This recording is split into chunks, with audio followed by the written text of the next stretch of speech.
and welcome to your practice. Today we're going to be exploring the difference between open hip and closed hip so you can really feel your body in different poses, for example in Warrior 1 and in Warrior 2. So we're going to start in a seated position with the legs out straight. This is called Hashimotonasana, when we reach forward and get our toes. But for now we're just going to sit up straight, so it's more like a staff pose. And here, I want you to really squeeze your legs together and bring your legs, press them against the floor. Press your hands onto the mat, flex your feet. When you're squeezing your legs together, that's called adduction, adduction. And then when you open your hips apart, when they go apart from each other, it's abduction, abduction. And those terms work for any body parts, not just the hips or the legs. But people usually use them for the legs. So here we're in adduction, our hips are closed. And then bring the soles of your feet together, knees out wide, more of a Baddha Konasana or butterfly pose. And so now we are in an open hip position. You can flap your knees up and down, allowing your hips to open. If having your heels this close is too much, play with bringing your heels further, just see what it feels like. And pay attention to what your ankles are doing, if they're like popping, or just really pay attention to your legs. So let's transition from open hip to closed hip. Kicked my cat. Open hip, you can place your hands behind you so you can lean back for some support. Close hip, open hip, close hip. Open hip, close hip. It's really working those inner and outer thighs. Open hip, close hip. Open hip, close hip. Awesome. And just settling here and feeling the rebound of all of that movement.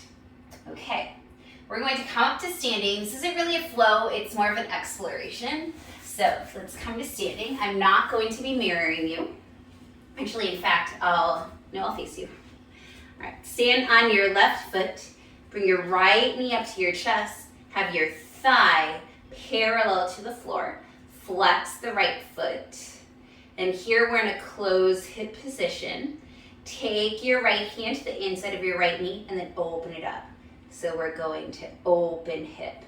Bring your hand to the outside of your right thigh and then close your hip. So that again, inhale to open, exhale to close. Your left hand can be doing whatever it needs to do. Inhale to open, exhale to close. Inhale, open, exhale, close. Release the right foot. Put your weight into your right foot and bring your left leg up. Your left thigh is parallel to the floor. Your left toes are flexed towards your face. Bring your left hand to the inside of your left knee. Your right hand can go on your hip or it can go out to the side. You're going to inhale to open, exhale to close. Bringing your left hand to the outside. Inhale to open, exhale to close. It's really feeling that abduction to adduction. Open to closed. Keeping your leg fully engaged. One more. Open to closed. Releasing. Whew. All right, so you can stay there, or we're going to work on extending our leg. We'll bring your right knee up to your chest. Reach your right hand inside your right leg. If you can reach your peace fingers, reach them, and then extend your leg any amount. And really working to close that hip. Pull your shoulder back into the socket. Your hip will draw back as well. For open hip, we're going to externally rotate the leg first and then draw it out to the side. So we don't want to do that cheerleader leg action where it goes straight up. We want it more parallel to the floor. You can bring out your left hand for a counterbalance. You see that I'm working Balance right now. There you go. Or you can bring your left hand to your hip. So this is open hip, back to close hip. Release. Whew. All right.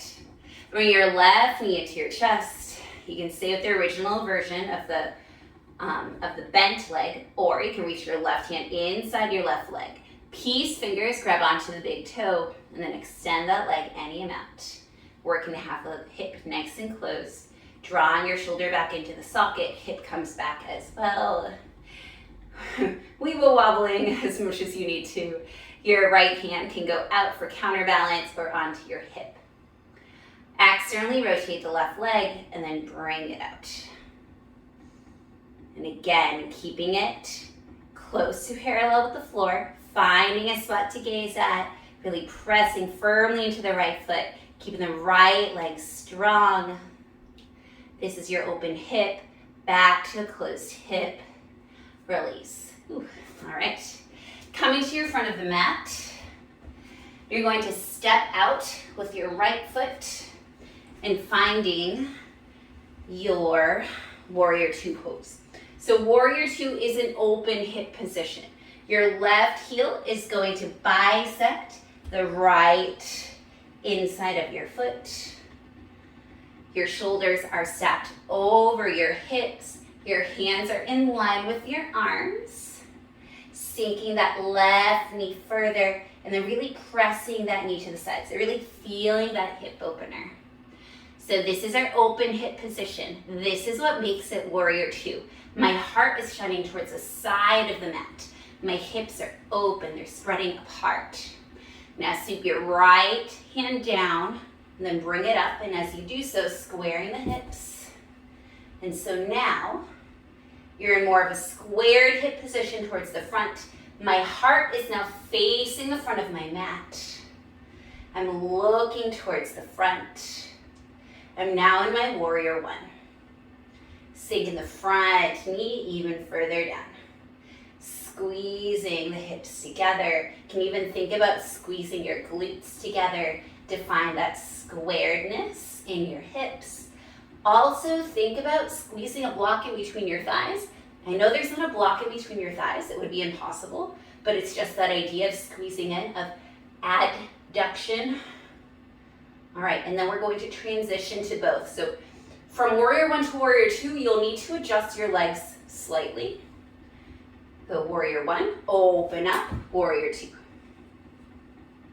And then closing up, warrior one. Open up, warrior two. So just seeing what it feels like, that difference between this open hip warrior to a closed hip warrior. Open hip, warrior two, closed hip, warrior one. All right, stepping to the front of your mat. I'm going to go the other way so that I'm still facing you. Step back your left foot, coming into your warrior two. Your right heel bisects the left arch of your foot. Arms go out, shoulders descend. Shoulders are over your hips. Right knee comes forward slightly. Your knee is going out towards that right pinky toe. Your hands are in line with your arms. I don't know what it is about this pose, I always want to do this. So bring your hands with your arms, if you're anything like me. Also keep your arms nice and strong, no spaghetti arms. So this is our open hip position. Really feel it. See that your heart is shining towards the side, see that your hips are nice and open. And then you're going to sweep your left hand down and then up. Square the hips towards the front of your mat. So now your heart is facing towards the short edge of your mat. Your hips are trying to be squared. They're not going to be completely squared here. Really tone your belly to protect that lower back. Bring that right knee forward more if you can. This is our closed hip. And then open up into your warrior two, adjusting your feet if necessary. Open hip. Coming back into your closed hip. Open hip. Closed hip. Open hip. and then closed hip, stepping to the front of your mat. Okay. You might need a block for this next part. In fact, I'm going to have two.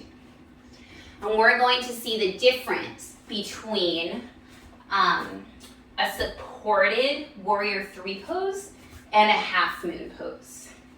So supported warrior three, you'll take a forward fold, but you're supported. Your hands will be on blocks.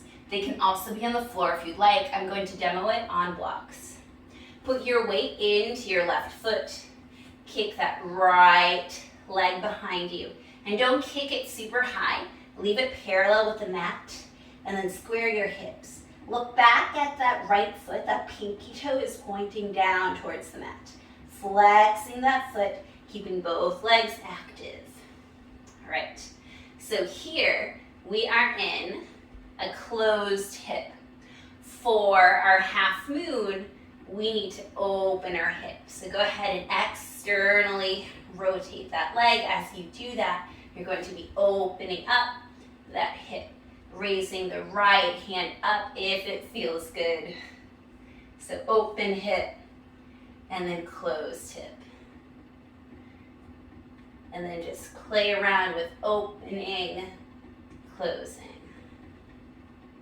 opening, closing, opening, keeping that core nice and strong, closing, opening, closing. And one last time, open and close. Release that right leg, taking a forward fold here, just to release. All right, and then I'm going to go to the other side. You don't have to switch sides. Adjust my mat slightly. Okay, taking that supported warrior three again, starting in our forward fold. Planting your hands nice and strong on the blocks. Glide that left leg up and back, but not super high. Look back at that left foot. You should see the whole foot, and that pinky toe should be pointing towards the mat. Excellent. From here, we have our closed hips. You can open up that left hip. You can raise that left hand if it feels good. So open hip, closed hip. Open hip, close hip. You can also leave your hands on the block. Open hip, which is what I'm showing. Close hip. So you can really isolate that hip. Open hip, rolling it open, feeling it in your glutes too, in your psoas. Closed hip. Open hip, closed hip. Open hip, closed hip. Open hip, closed hip. And then release that left leg down, forward folding over your legs, shaking it out. All right. Rolling up to standing. Bring your hands to your heart. Now we're going to take a seat again, and we're going to end with doing some things on our backs. All right. Hug your knees into your chest. And I want you to really squeeze those legs together, really hugging them in. And then see what happens when you open up your hips. And go open to close. Open, close, open. Taking kind of a reclined frog pose. Closed, open, closed, open, and then reach through to get the outsides of your feet. Kick those feet up into your happy baby, which is an open hip position, rocking side to side. Ooh, I feel that. And all of that open hip, close hip, that does work your hips. So this is a really nice release A good way to sit into your open hips, rocking back and forth. All right, hug your knees together back to a closed hip position. And then bring your feet to your mat. Wiggle your feet to the outside edges of your mat. And then windshield wiper your legs. And notice something interesting is that your legs are doing the opposite thing. So your right leg is opening while your left leg is closing. And then when you go to the left, your left leg is opening while your right leg is closing. So this is a really good thing to do after you do all that hip work, just to get into both sides. All right. This is the last thing we're going to do. See, one more on each side. Hug your knees into your chest, rock and roll. Coming to a seated position to face your screen. I hope you enjoyed that exploration of open hip and closed hip. Please like, share, subscribe. I hope that you have a beautiful day.